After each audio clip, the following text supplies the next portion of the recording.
Aledia Garcia. Next vid, can you give us an update on how you got to where you are now? I got you. It's the next video. So here's the update. Hope I said your name right.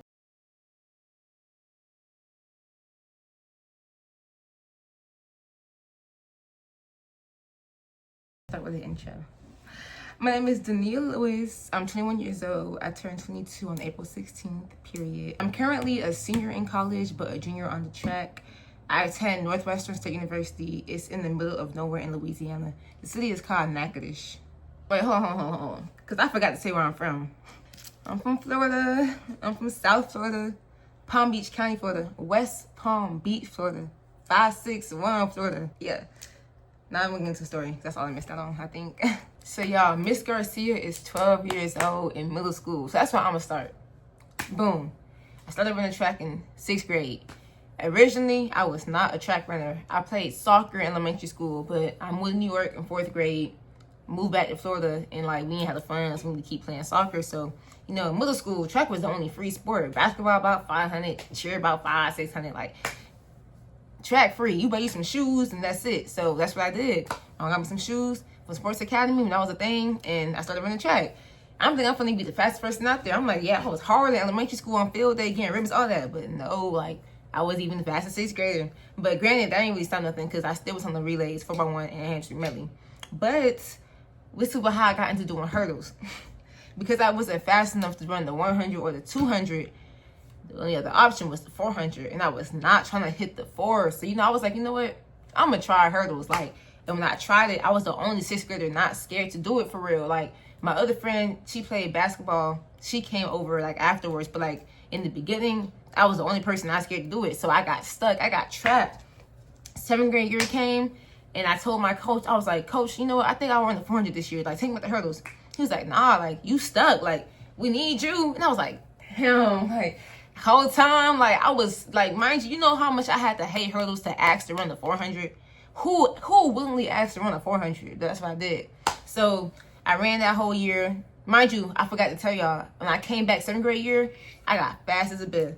I went and trained the whole first semester of school. I used to tell Mom we going to Dyer Park. Used to go to the beach, run, all that. I used to do push-ups at home. I was just getting strong and fast. Like, I'm on Google searching how to get faster, how to get stronger. Like, I did everything I could because I was like, when I come back next year, I'm going to be like that.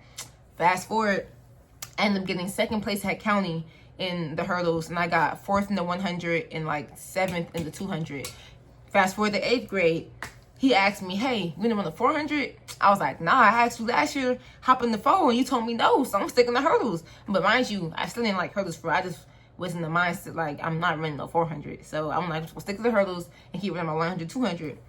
So 8th grade, I had my breakthrough season, y'all. I got 1st in the 100 at county, 1st in the 200 at county. I also even tried high jump.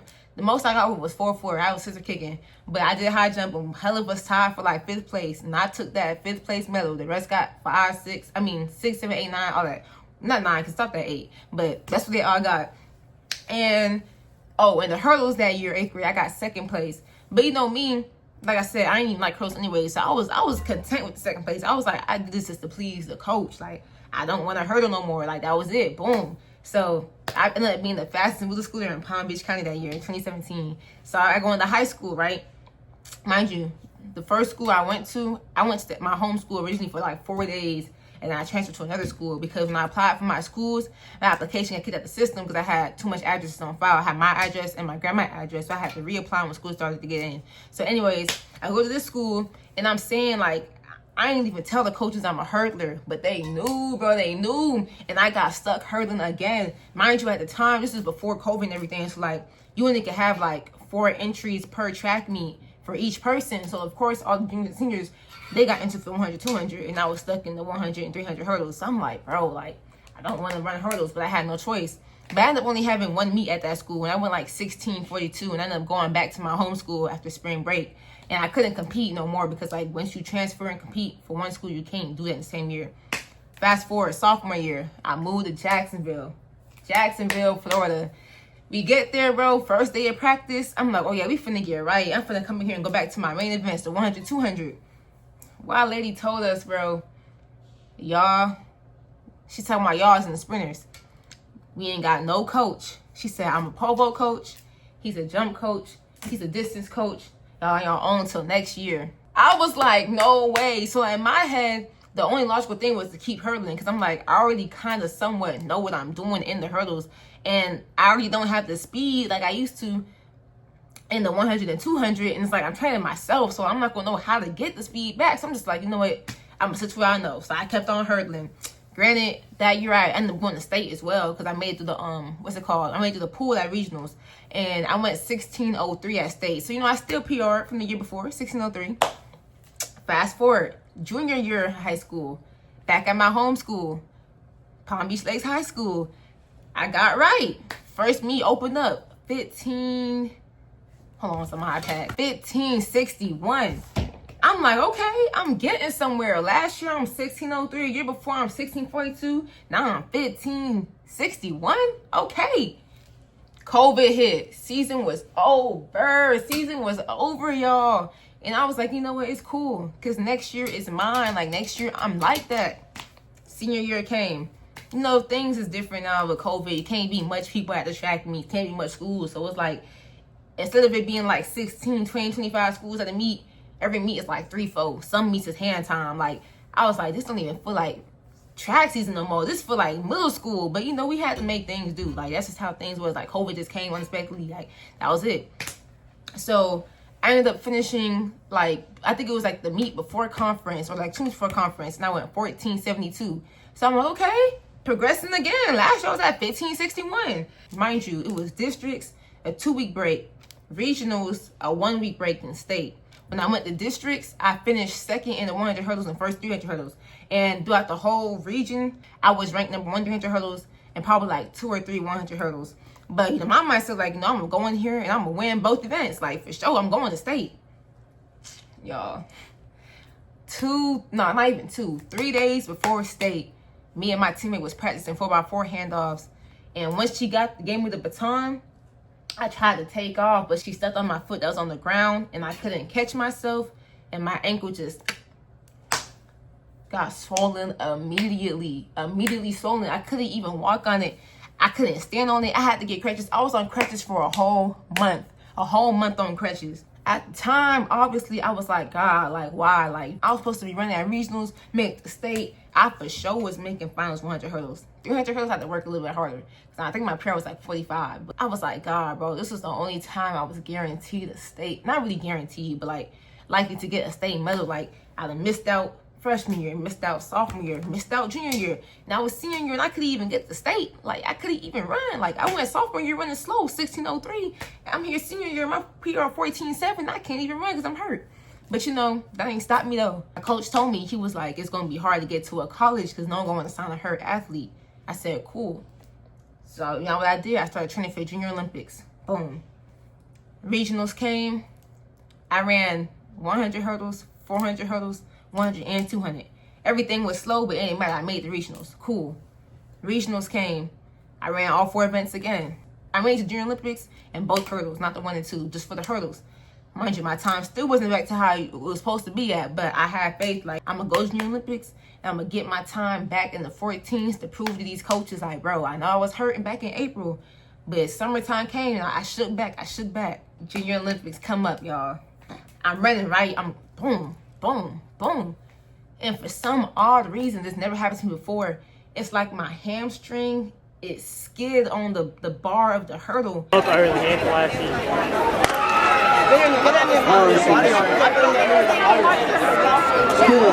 Lewis Plummer, Moore, Sawyer, Young, and Singletary. Come on, Dania! Come on, Nia! Come on, Nia! Jesus, come on, Nia! That was so... And the whole race just messed up right then and there. I think I crossed in like 17 seconds. And like right afterwards, I was just crying, bro. I was like, this is my only chance to prove to everybody I'm back right, that could get me a scholarship to go to college. And that just happened, bro. Like, I was like, the biggest race in my life, like the biggest race in my career, for real. Like, and I just fumbled. I sold, like, and I couldn't even explain what happened. Like, during the race, I was like, what even happened? I had to watch the video to see what happened. But that ain't stop nothing, because fast forward, it was a D2 coach that was in communication with me before I got hurt. And now we in like November, December 2021. He reached back out to me and he was like, hey, like, basically, I know you was hurt and you stopped running track, but we still want you. Like, we'll bring you here on scholarship. You could run and you'll be straight to compete. So, you know, me, I'm like, this guy right here, this got to be God. Mind you, the school is in Minnesota. It's called Bemidji State. So my plan was to initially go there for 1.5 years because I'm getting there in spring and then transfer to a school closer to home. I get there, y'all. Worst experience ever, bro. I ain't never experienced racism. So I went to school in Minnesota and then I was already in the country. And like, when I say experience racism, I don't mean like people calling me the N-word. Like, it wasn't like that type of racism. It was more so like, you get there and people like, bro, why are you here? Like, what made you come here? Like, you get to class, everyone sit down away from you. It's a group project, everyone group away from you. Like, you go to the store, like you know how every college has like a convenience store? You could go in there and buy like food, like milk, eggs, like stuff like that. I used to go in there to buy stuff. They used to ignore me. I couldn't even cash out. I used to go in the office to try to get something from my dorm, ignore me too. Like, it got to the point, I just kept on having mental breakdowns. Like, it's other things too that I don't really get into because like, it's just not relevant for the video, but it was just like, no, like, I even had to send an email to my coach and like I CC'd the president, his assistant, a whole bunch of people was telling like my experience, like people were stealing my stuff. Like, mind you, in the dorms, it was like a 12-story building. I think about like 9 rooms on each floor and 2 bathrooms, 1 for men, 1 for women. I was the only black person in that whole building, y'all. So like, imagine me, I have no one to relate to, like nothing. Like, granted, at track practice, there was a couple black people on the team, but like, I got there 2nd semester, I got there late. Everyone already built their bonds. Like, it just wasn't like how I thought it was gonna be. So I sent the email out and told them about what was happening to me. Like, I remember I used to take a shower and I'll leave my shower shoes by my door. Mind you, we all did the same thing because like, it used to snow there a lot. Well, not used to, it does snow there a lot. And we used to all leave our shoes by the door so it could dry out because I'm not gonna bring wet shoes into my room. Luckily, I had no roommate. That's the only way racism played in my favor. I had no roommate, so I had the room to myself. But I'm still not bringing wet shoes into my room. So now a shower, I leave my shoes by my door. One time I came back out to get my shoes and somebody stole my shoes, y'all. A couple days later, after I told the RA, it's all of a sudden in the sink. And when I say the sink, I don't mean like the sink in the bathroom. It wasn't like the janitor sink. Like, someone's talking about something, I found the shoes. Like, is this the one you were talking about? Something like that, bro. I'm gonna add the picture up. And I was just like, bro, after that, I didn't even keep those shoes. I threw them away because I don't know what type of mistake I was doing with my stuff. And then they used to knock on my door and run away, start laughing, stuff like that, like on some weird stuff. Like, it just bothered me so bad. Like, I mentally just couldn't handle it there. And it got to the point when I went back home, I told my mom, like, I'm not going back to college. Like, I'm dropping out. And that's exactly what I did. Like, I did not go back to school. And I even told my sprint coach. I mean, he was telling me, like, no, like, you can't start running track. You did the hard part already, getting back started. I still got there and I ran a PR of 14:32. Granted, I feel like if I knew what I knew now, I would have redshirted indoor there because, like, it wasn't fair. They threw me right into a meet as soon as I got there. But my PR for the 60 hurdles was 9:27. So I went 9:27 there and 14:32 at my first school. Fast forward, like I said, I dropped out, whatever. But my coach was in communication. He was saying like you know, you can't stop and everything. So I made some emails. He made some emails. Fast forward, I ended up at Grambling. Got a scholarship for Grambling. I'm like, okay, cool, HBCU. I get there. I loved Grambling, bro. I still love Grambling. I don't care if I love the school. Like, I love the culture, all that. But it's just like, my first semester there, I pulled my hamstring. And I said, when I pulled it, I don't mean like a little first grade tear, you know, go to rehab, come back. No, I pulled my hamstring. I pulled the middle part and I pulled the top part. I couldn't even walk. Once it happened, I had to get carried off the track. I had to, like, when I was trying to walk around, I was walking with a limp. I had to put a compressed sleeve on my hamstring. Like, it was torn so bad, y'all. Like, but luckily, it played in my favor. This is before the NCAA changed their rule, because my freshman year, I went to a community college that first semester. Then I transferred to that 4-year college, second semester. Took that other semester off, came to Grambling. So this was like my third school on file. So they was like, you know, you can't compete. This is your third transfer. I remember I had to write something to the NCAA to like try to get them to like appeal it or whatever, but it did not get appealed. But because I got injured, they had to redshirt me. So it allowed me to get my year back. Thank God, bro. Thank God. Because I already wasn't running that season anyways. Like, I was sitting out waiting to hear back from the NCAA. And I never heard what they said back to compliance, but I just know I didn't get approved to run. So when I got hurt, like I said, like, God works in mysterious ways. Mind you, I didn't know I got my year back until later on in the story, which you're going to hear about. Because when I asked compliance if I was getting my year back that summer, they said, unfortunately, it doesn't work like that. I said, cool, so I'm gone a year. Junior year came. My PR went from 9:27 60 hurdles to 8.8. That's ran at the conference championship. Really, in finals, I went 8:62, but I got DQ'd, y'all, because I hooked the hurdle. I was in lane 1, and my trail leg was my left leg. It was going, like, not over the hurdle, so I got DQ'd. But it was sad at the moment, but now I look back, I don't even care no more. Like, it's like when it happened, and I saw my name on the scoreboard, and it was like, Lewis, 8:62, third place. I was happy as a bitch. I'm like, oh, yeah, I took a year off, came back, made the final, and made the podium, and finna get a medal. I'm turned. I went on my phone, checked the results to my family. I texted the family group chat. I got third place. I got third place at that conference. I'm finna get me a medal. I'm finna get on the podium. I tried to send a screenshot of the results. And it said DQ, bro. And my coach lost the fight to appeal it. I started boo-hoo crying, bro. I'm like, no, like, why me? Like, why? I feel like I'm just always losing. Like, why me? Like, but, you know, I got over it after a while. And I was just like, you know what? Outdoors gonna be mine. Outdoors gonna be mine.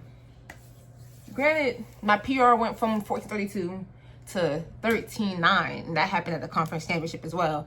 And then I went 13:91 in finals.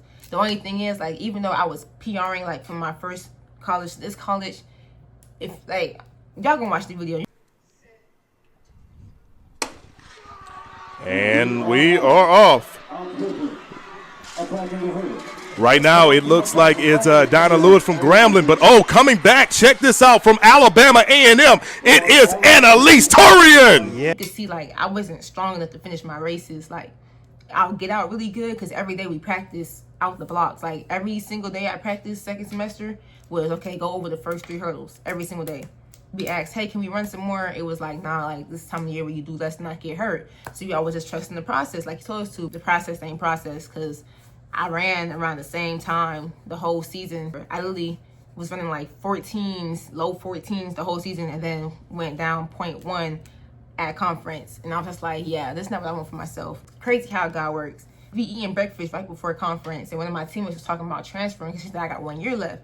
And I was like, dang, I wish I could transfer, but like, if I transfer again, I'm gonna lose that year because that's gonna be my 4th school. Like, I can't afford to lose another year. I only got 1 year left. But then my other teammate was like, no, what are you talking about? The rule changed. Like, if you're eligible academically, you could transfer and still compete.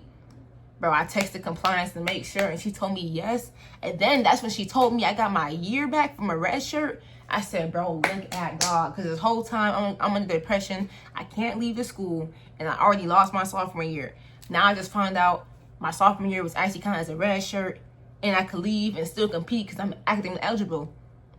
Bro, I prayed to God. I didn't want to just make my own decision off of emotion, like, because I'm mad how conference went or because I'm mad about this and that. I was like, no, let me actually pray, because, like, who knows? Maybe it was meant for me to stay and get better next year, or maybe it's meant for me to leave and get better somewhere else. So I'm like, let me pray to God, and God give me my answer.